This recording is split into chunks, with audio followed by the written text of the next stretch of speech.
Yeah, just waiting.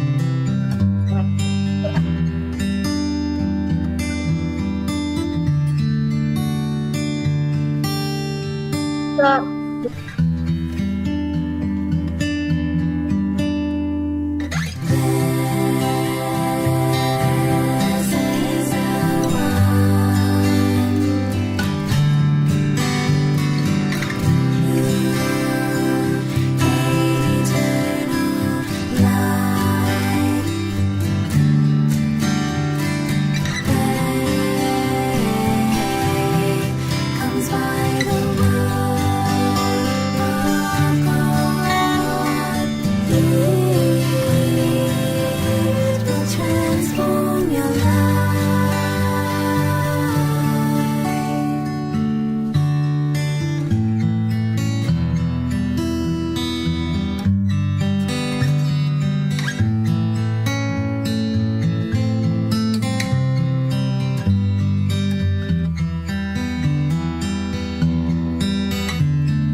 Well, hello, good evening and welcome to Friday Night Live. We're coming to you from the studio in Adelaide, right next door to the Seventh-day Adventist office. So this is a program of connection, of prayer, and we're really pleased to have you with us. Now, you'll probably notice I'm sitting here by myself. Last Friday night, I was abandoned, and this Friday night I'm sort of half abandoned. I've got Drusilla. Now she's standing by. There she is, look. Drusilla, how are you? Very well. I think I read your lips because I can't hear you. No. You. Oh, say that again. Yeah, I got you now. I can hear you. Got me? Yes, I got you now. So where are you, Drew?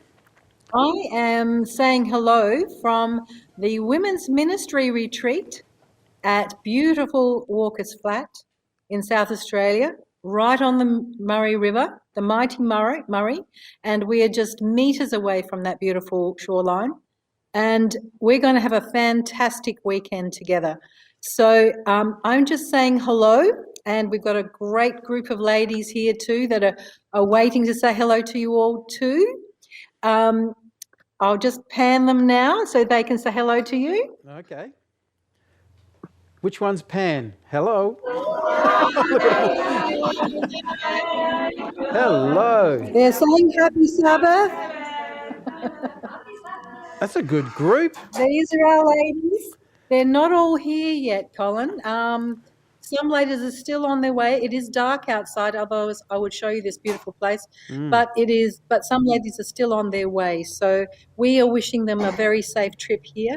Yes, and I'd like to say that to everyone that's listening, we want to thank the families of all the ladies that are represented here today.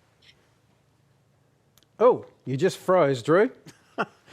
The internet connection's not brilliant at Ankara, but actually, it was really good that we got that much.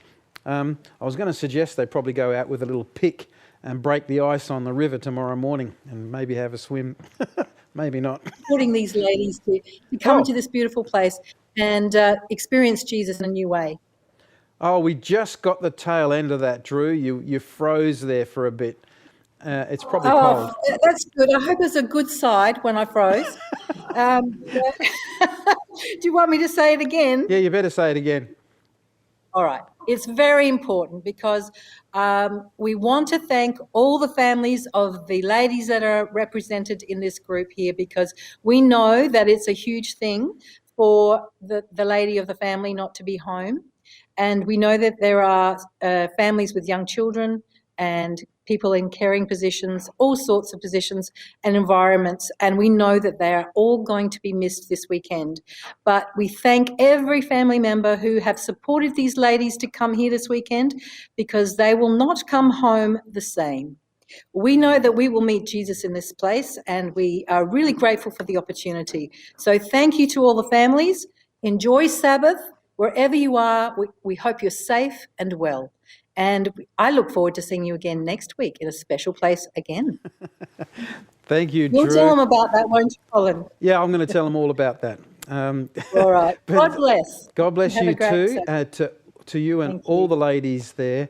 And I really do pray that you're blessed this weekend. So I know Thank you so much. you've got Lindy, I think is speaking there. He is. Yep, so that'll be fantastic. You've got some music happening, some beautiful music. So We do. yeah, you have a great time. We Great. miss you, but it Thank was you good so that, much. good that you could join us for a few minutes. Thank you so much. See ya. See ya, Drew. Thank you. So there you go. Bye. The rumours are not true. She hasn't left the country. She's still here. I'm going to take that out now. Okay, right.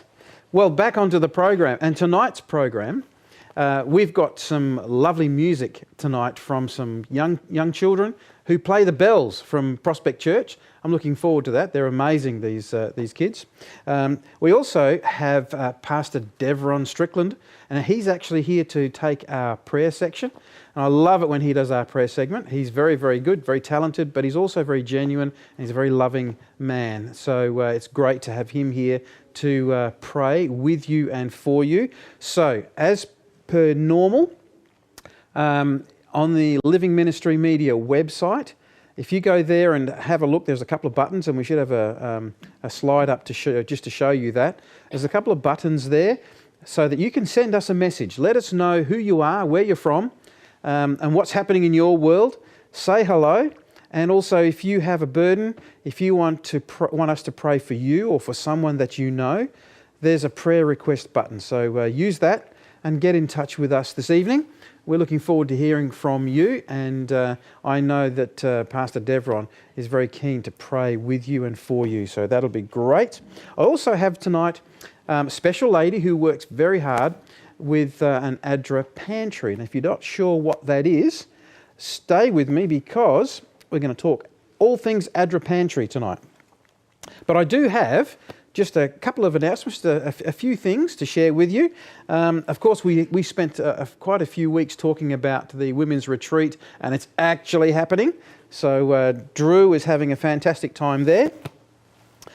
If you would like to join us next Sabbath, Living Ministry Media, we're bundling everyone into a bus, and we're all heading to Kadina. Now, Kadina's on the York Peninsula in South Australia, and it's one of our country churches. And our conference president, Pastor David Butcher, he's preaching there this coming Sabbath, not tomorrow, the following one. So we're actually going to run Friday Night Live from the church, and I think we'll be out the front of the church, maybe even round a campfire, not sure. But you need to join us for that. On Sabbath as well, the Living Ministry Media team will be live streaming the service. But we'd love you to visit. I know Kadina would love you to visit. It's about 2.5 hours, I think, from Adelaide. If you fancy a trip and want to come up and spend Sabbath with the LMM team and the people in the Kadina church, come along. If you can't make it, it will be live streamed so you can join us. But we will be there for Friday Night Live, so that'll be a special one. And we'll have Drew back as well. So we look forward to seeing you there. Also, just a reminder, the 27th of June is fast approaching, and we have got the Child Safe Environments training happening. Now, that's at Elizabeth Church on the 27th from 10 a.m. in the morning till 5:30 in the afternoon. It's a full day. And this is very valuable training. We all need to be compliant with the child safe place regulations that we have It's very important that we have safe places for our children, but for all of our people as well. So if you need to update your training, or you need to have some training in that, please contact, you can contact Liz Hill directly, actually. Liz Hill, there's her email address there at adventist.org.au, because Liz is actually in charge of that and is running it. So mark that date down and register for that. The Elizabeth Church, talking about Elizabeth, they are having an auction night. Now, I don't know about you, but I love an auction night.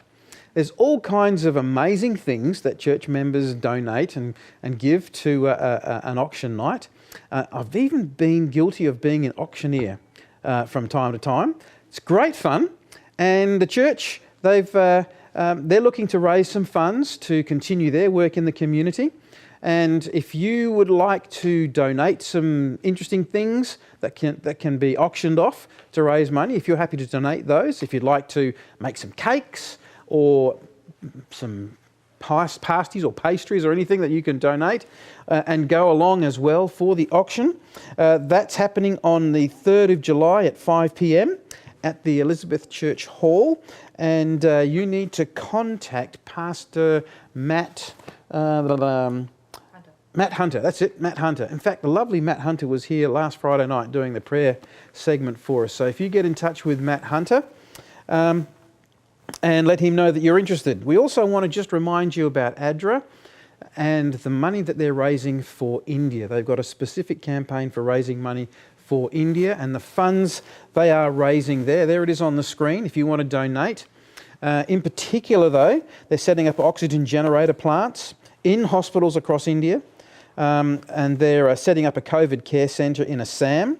They're looking to provide vaccine support to healthcare facilities, and they're giving oxygen concentrators, ventilators, and other equipment, PPE equipment, to the hospitals. So they are doing great work on the ground, but they need your help with the funds if you can. ADRA runs support for many things, including lots of need even in our own country here. So if you'd like to support ADRA, your donations are tax deductible. So get onto the ADRA website and see if you can give. That would be great. And lastly, here's a bit of a shout out for our Victorian family. Vic Youth are organising a winter recharge camp. Now, this is being run at Halkwa, which is in the mountains in New South Wales. In Victoria. I'm all over the place. So this is Halkwa is a beautiful facility, and they have got Pastor Nick Cross, as the guest speaker there, the presenter. So it's going to be a fantastic camp. Now that's let me see. When's that happening? August 13 to 15. Now, the registrations are open until Tuesday, the 3rd of August, and there is a website there, events.adventist.org.au. If you are a university student or a young professional, that's who this camp is targeted at. Whether you're in Victoria or anywhere else and you'd like to come across for that camp, get online, get registered, and make yourself available for that experience. Well, that's all our announcements, and I'm very pleased to have in the studio with me a lady whose name we have mentioned twice already, a lady who's very busy doing lots and lots of different things, Liz Hill. Liz Hill, who is a member of the Morphettvale Adventist Church. Yes. Hello, Liz. You're on camera now. Yes, I am. We're going to talk about ADRA pantries. Now, you are involved with an ADRA pantry for the Morphettvale Church. Yeah. And now, the Morphettvale Church is actually a community centre as well, isn't it? Yes, it is. Yes. So tell me, what's an ADRA pantry? An ADRA pantry is a bit like a little supermarket. Oh, okay. Your little IGA. Mm-hmm. But it's a bit more complicated than that. Oh. We do have shelves with food and items for sale. Okay. But we also have a lot of free stuff as well. Okay. So what's the idea behind it? Well, there are sometimes times when you're struggling with your finances, especially if you're on Centrelink payments and those sort of things. sometimes doesn't spread as far as you'd like. Okay. And so people come to us, they fill in a registration form, Yeah. and then they will get a card so they can actually access us 6 times over the next 3 months. So it's basically every fortnight. Oh, okay. They can come and see you once a fortnight? Yes. Okay. And they can stock up on some food Yes. supplies? Yes. We have a whole lot of free food. Most of it comes from Food Bank.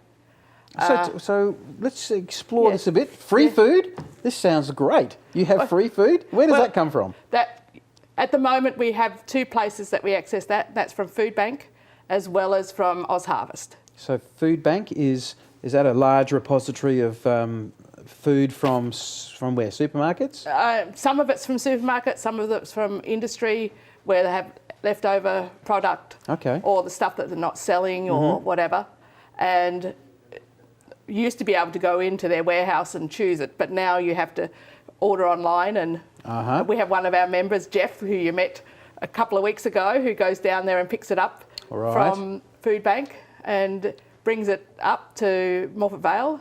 And then we sort it out and put it on the shelves like a supermarket type thing for the things that are, sometimes we get free stuff from them. All their fresh fruit and veg is free, and you can get bread there, but we get a lot of our bread from Baker's Delight anyway. So okay. not wanting to drop names. No, but they do that. support charities quite well that way. Yes, they do. Yes. Then what we do is we price the food that we have to pay for ourselves, but we just add a little bit so that, just the other day we got some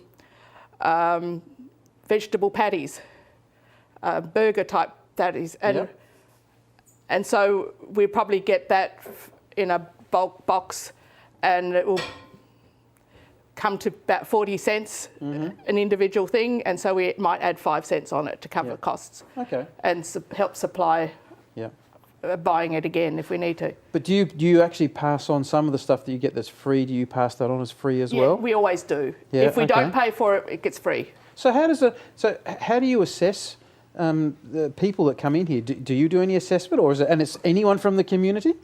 We do a certain amount of assessment. We talk to them. Like the other day, we prefer people on Centrelink payments, but sometimes they're just at a really hard time. Yep. And so we will assess them to see how much need they have, and then we will allow them, or maybe put them onto other services. Okay, so you refer them on? Yeah, we can refer them on if we need to. But most times we can help them. Like the other day,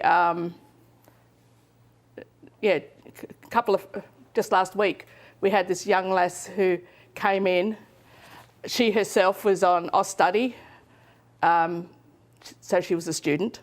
Her partner was on casual work, and that hasn't been very good at the present. And they had a cat who needed care, so all their savings went on looking after this cat. Oh, right, okay. She had just come from her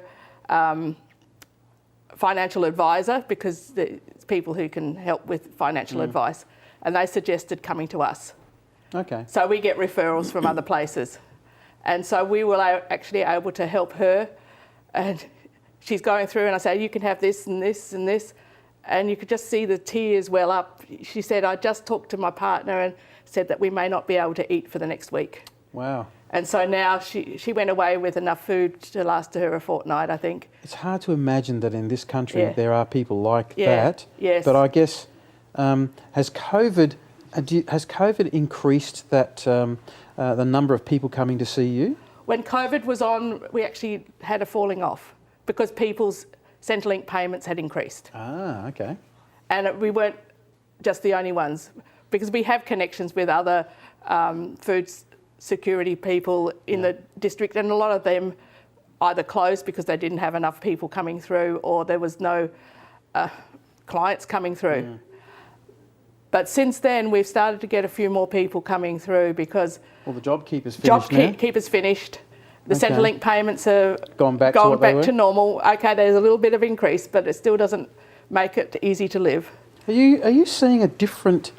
I'm trying to understand. I guess the type of people that are coming to see you, are they from sort of all walks of life? All walks of life. We have a lot of aged people coming through that just try to supplement their pension, or they themselves are looking after family members who are doing it tough. We've got one client who comes in quite regularly, who he has a son who had an issue with some medical concerns, and so he's trying to support his daughter-in-law as well as 3 grandchildren, and trying to make everything, last out, because she's not able to work as much as she would. His son's not working because he's in permanent care. Yeah. Okay. And so, there's a whole lot of different varieties of reasons why people come. Are you able to reach people? I guess you're reaching you're providing a physical help for people. Yeah. Do you find that they are asking you why you do this, and they want to know a bit more about who you are as a group? Sometimes they do.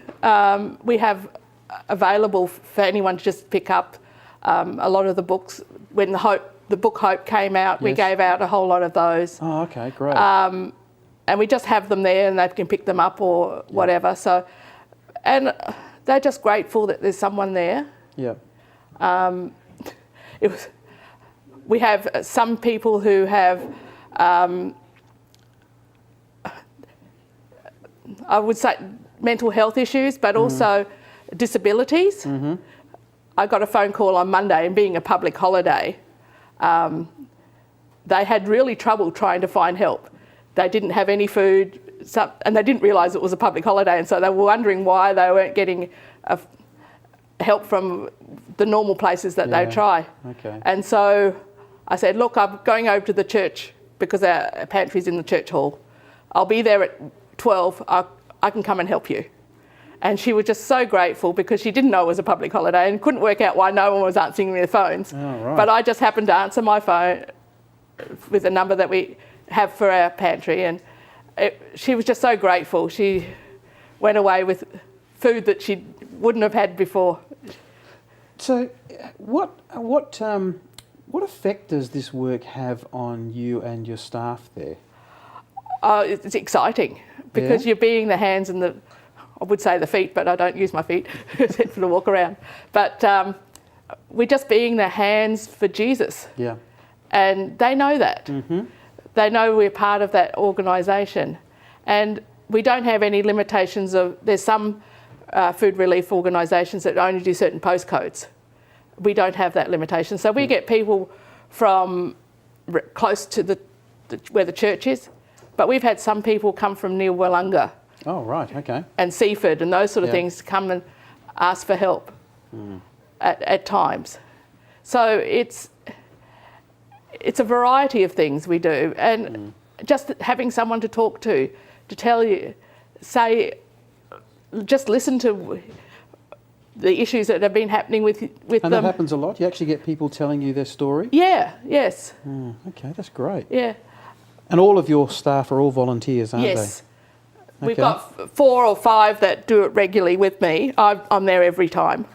But the thing is, with some of our staff, they also help out with the cafe as well. So it's... Oh, you've got an ADRA cafe? Yes. So what's the link then with... You're saying this is an ADRA pantry? Yes. So what's the connection with ADRA there? How does that work? We're a program that ADRA supports. Okay, so they provide you with some of the food?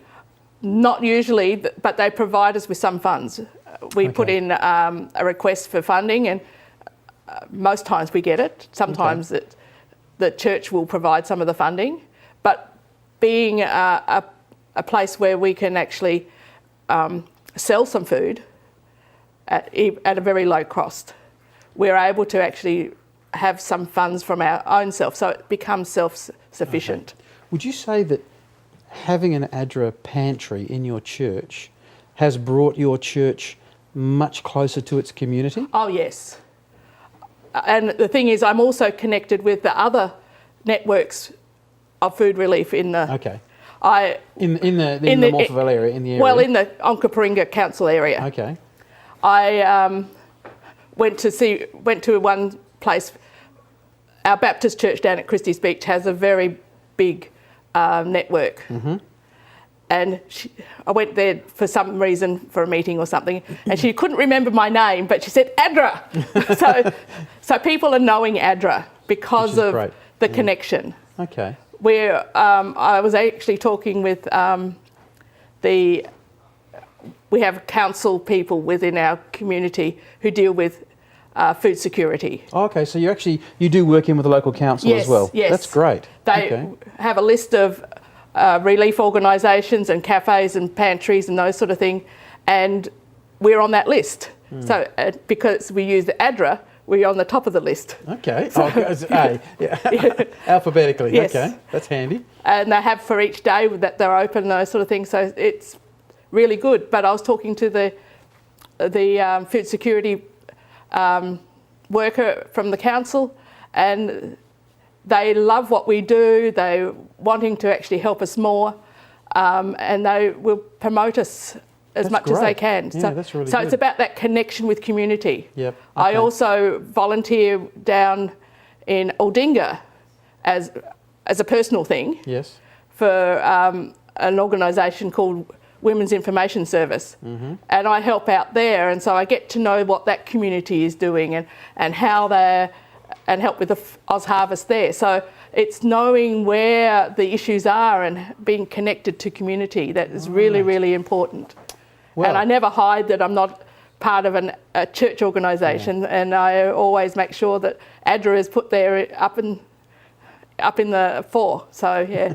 So if there are folks listening and watching this this evening, and they're interested in their church starting up something like an ADRA pantry, how would they go about that? Talk with your church. Make sure the church is behind you. Make sure that you have that support, because it takes a bit to set up. Just having the shelving and those sort of things is not cheap. But do you have to? Does the church then talk to ADRA, or there's a combination of both. Okay. ADRA have to support you as well. Yep. And if you haven't got ADRA's backing as a program, it makes it really hard to do it yourself. Is it worth it? I think it is. Yes. Yeah. I think it's really got the community to see that we're not just a church. I love the way you said that it was the hands of Jesus. Yes. Because I remember, when you go through the study of Jesus' life and the things that he did, the number of times he fed people and took care of their needs. Food is so important in connecting relationships, and that's why the combination between the pantry and the cafe is so important to us as a community. So you get a lot of patrons in your cafe as well? Yes, and we advertise between each other. That's great. And we probably don't have as many from the cafe coming to the pantry, but we do have it the other way around.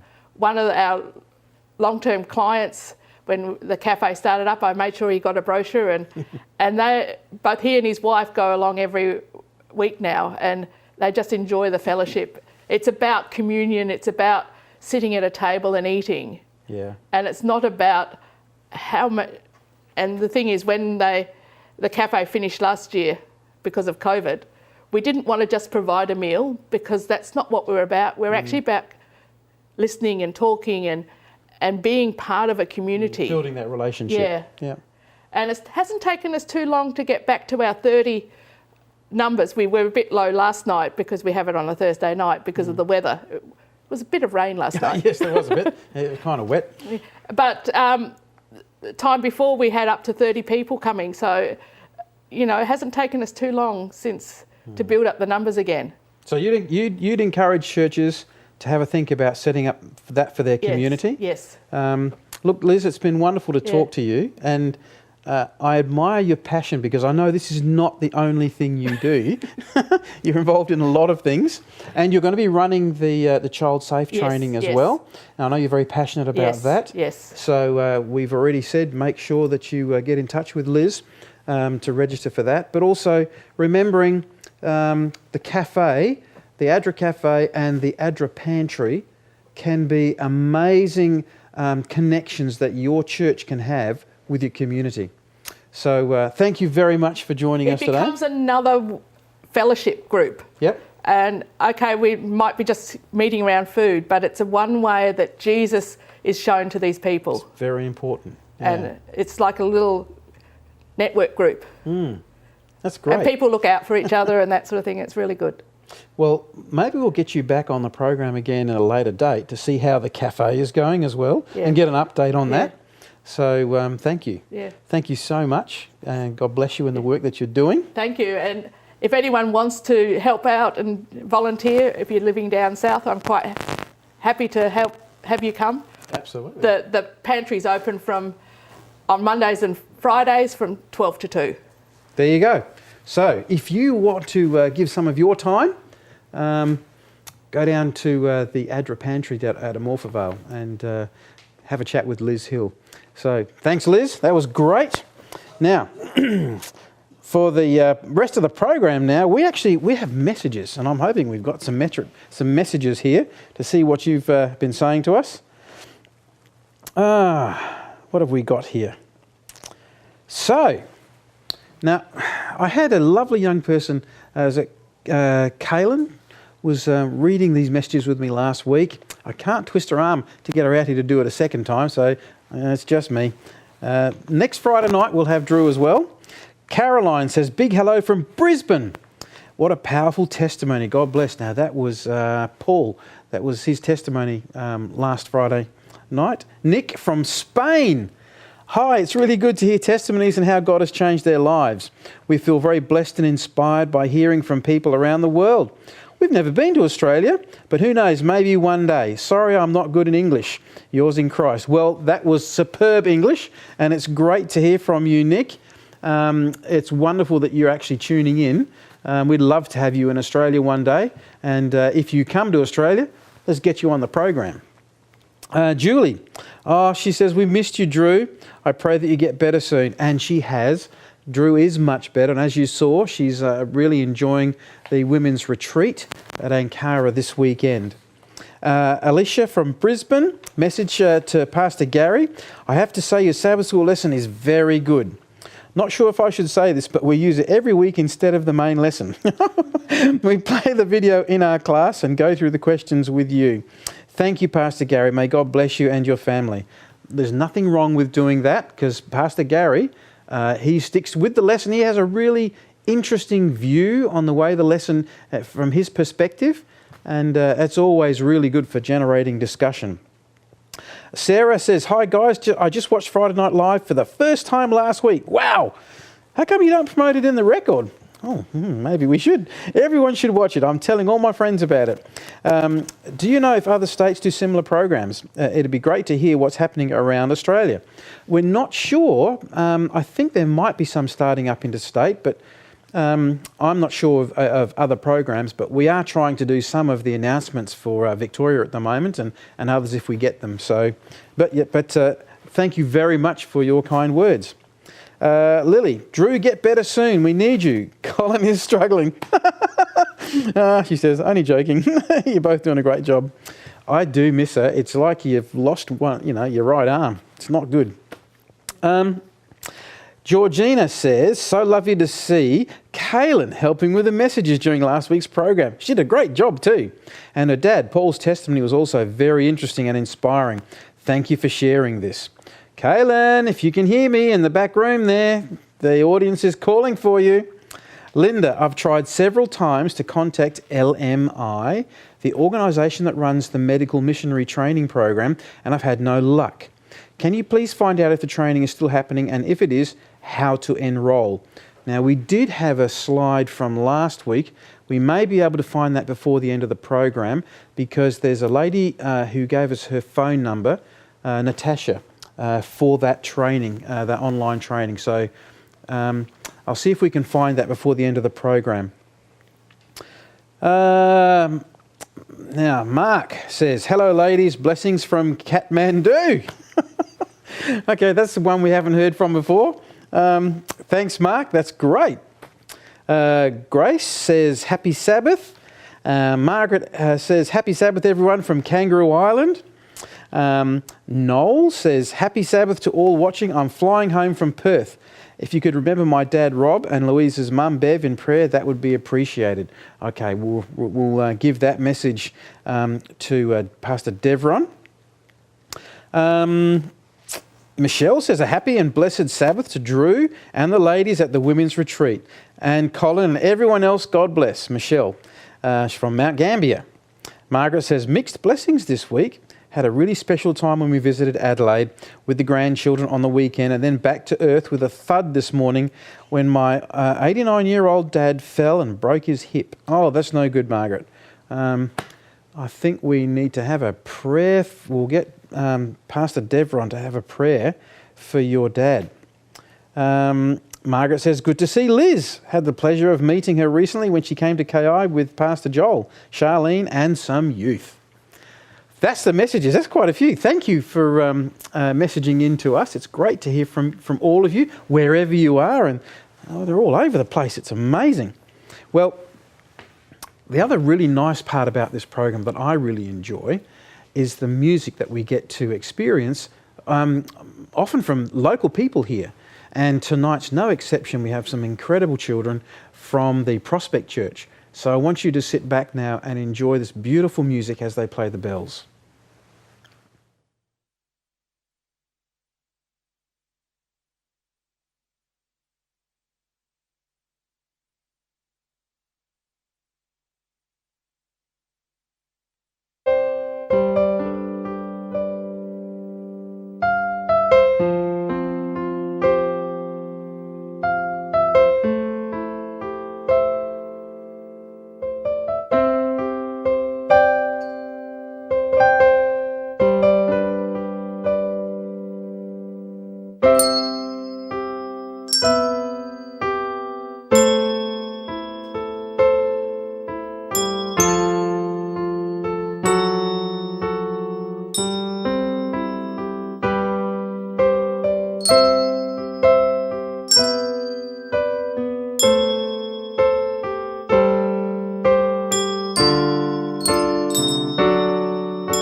Well, now it's a privilege for me to be able to lead us in a time of prayer. My name is Pastor Devon, as has been mentioned before, and I'm the minister at the Queenstown Family Church there, as well as the family over at the Grove Church in Brahma Lodge. And before we get into our time of prayer, just some thoughts to reflect on. I know it's a bit of a conference thing to plug the I Will Go program. And you might be thinking all sorts of things about it for those who may have attended or who haven't attended, but I've really appreciated it. I've really enjoyed the opportunity to come and discuss different ways to go out and be the hands and the feet and reach our community with some good news, especially in this time where news seems to be getting worse every time we listen to it.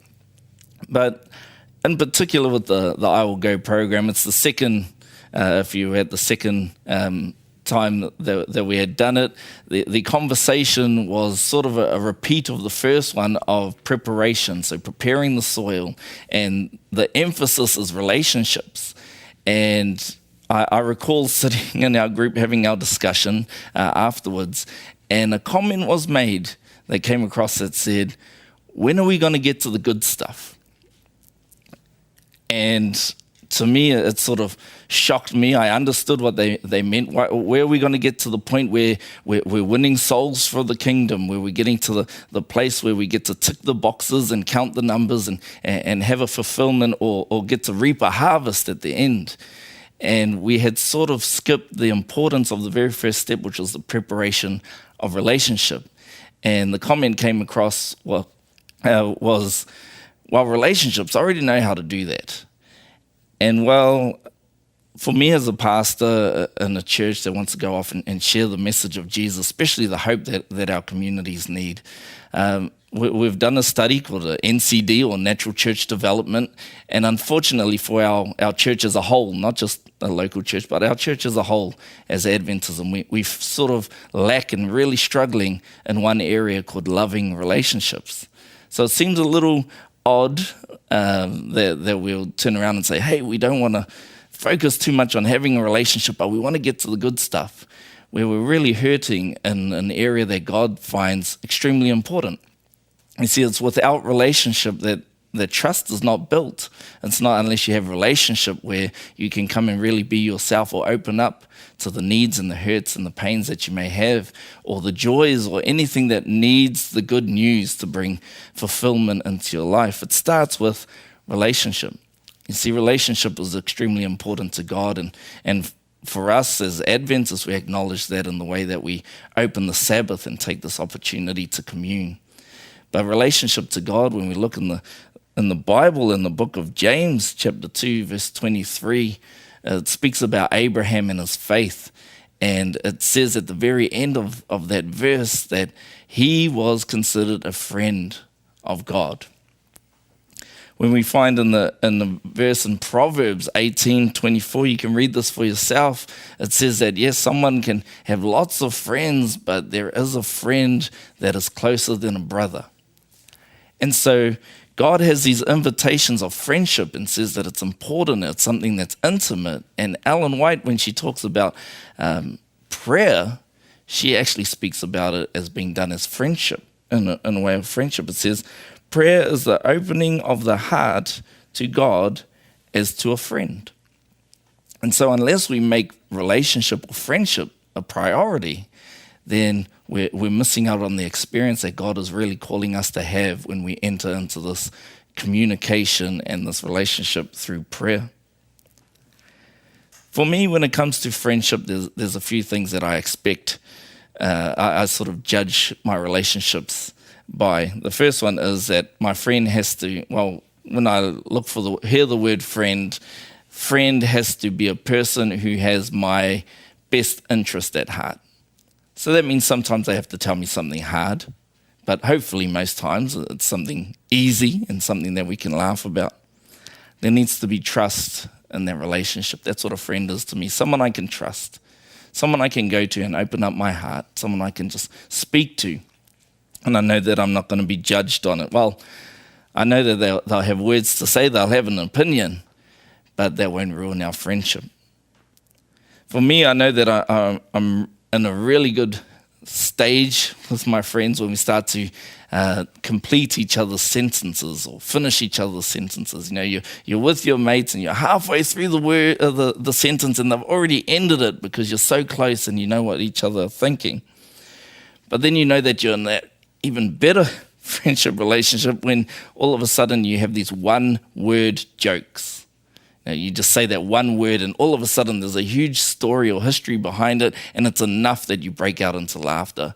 Or perhaps you just look at each other and you break out into laughter. That's when I know that a friendship has become really tight, really close.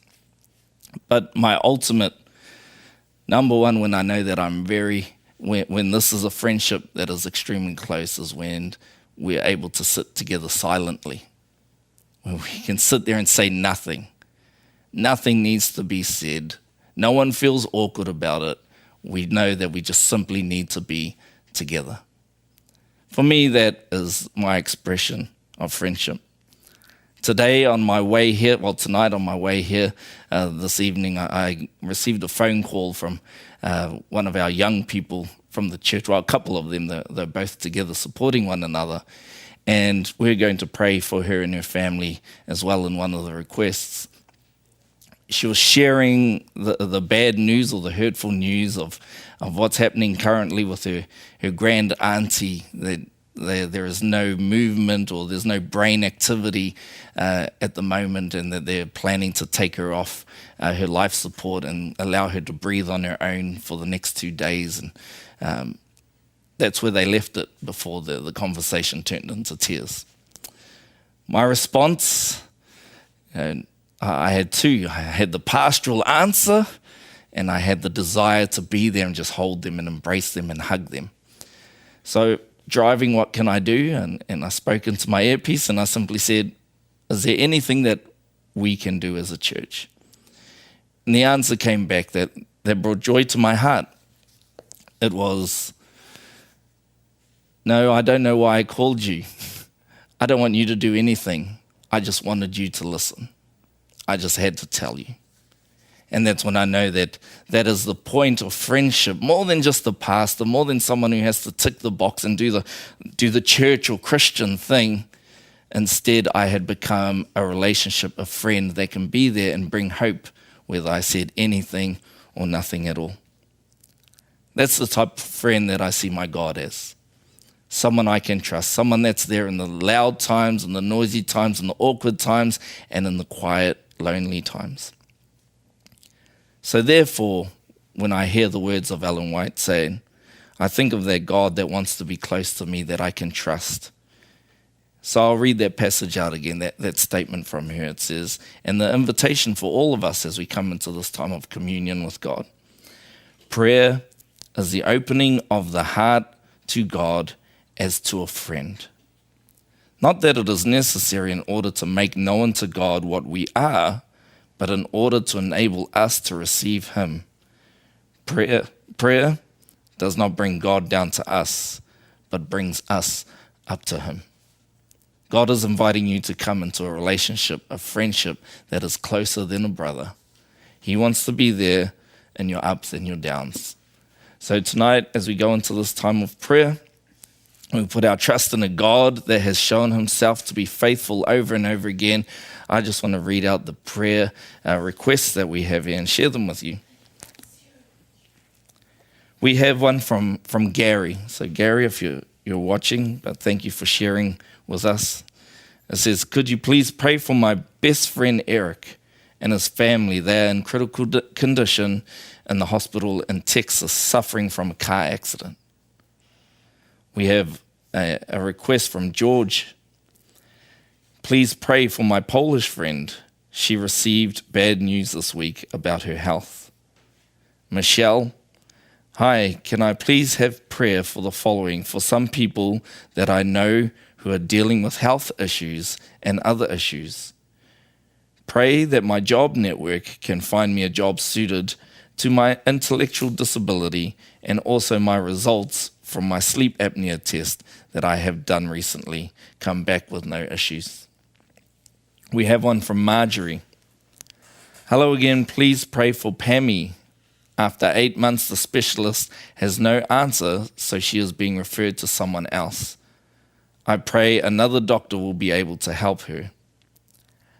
From Yola, a friend who I've known for many years, is experiencing a return of her cancer and is facing an uncertain future.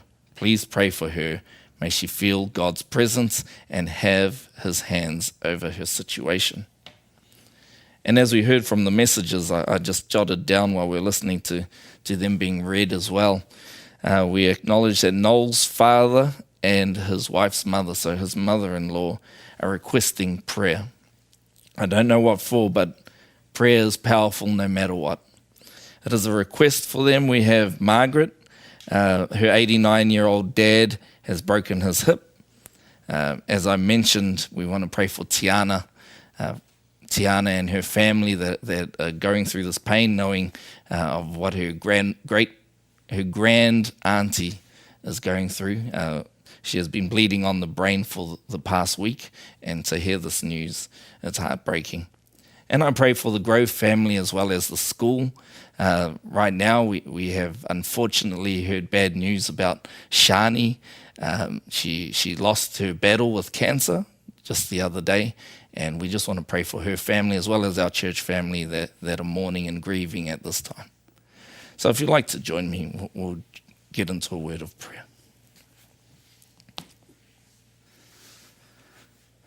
Father in heaven, we come to you as our friend. Lord, perhaps we haven't experienced a friend that can be closer than a brother, but you can do this, Lord. You're one that comes in and we can trust you. We have seen the way you have worked in the past. We have no fear for the way that you work in the future. And for now, we know that you are close to us, that you are near. So we have read out a whole lot of prayer requests, Lord, whether it be for work, whether it be for physical ailments, whether it be for healing, whether it be for security, whether it be for healing of pain and hurt, tears, grief. Lord, we bring them to you because you are the God who cares, the God who loves.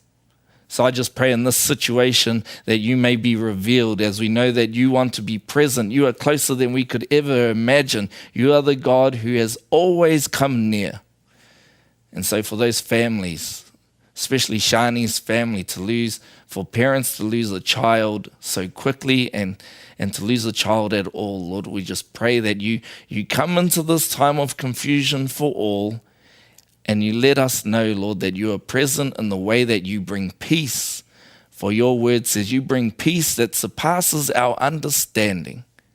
So while we are confused and have no understanding on how we can have this assurance in this pain, we just pray that you are known through these events.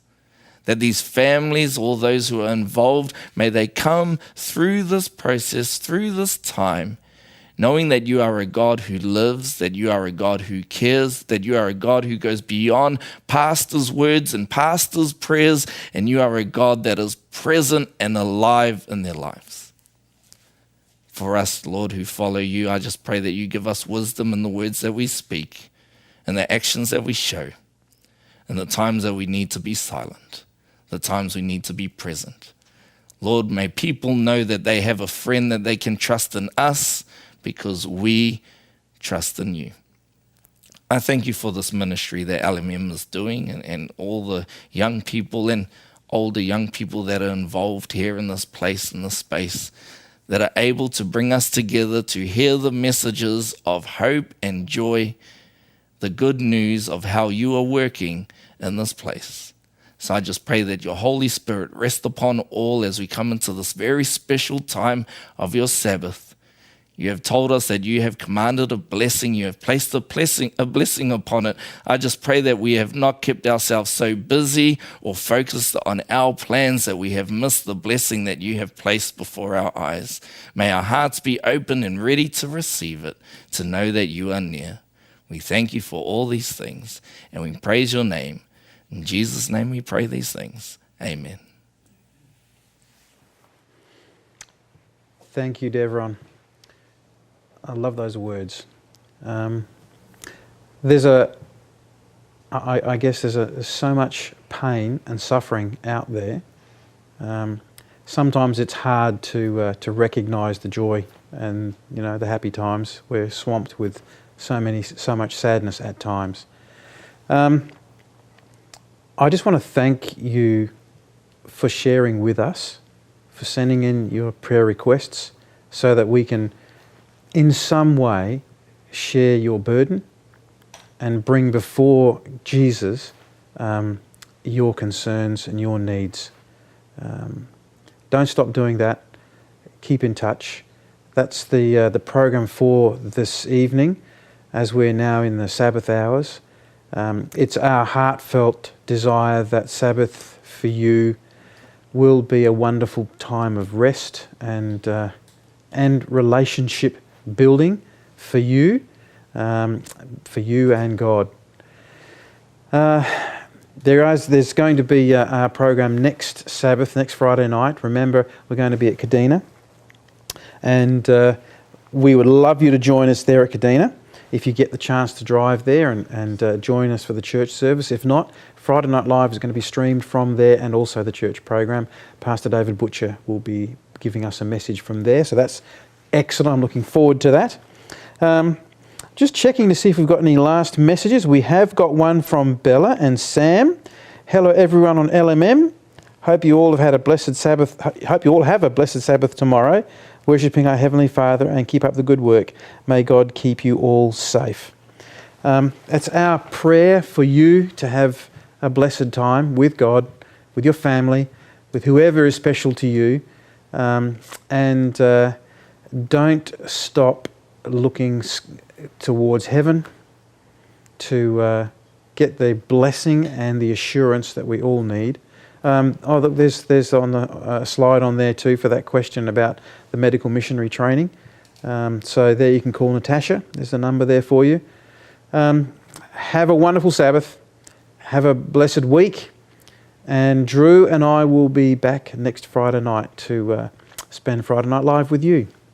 God bless and good night.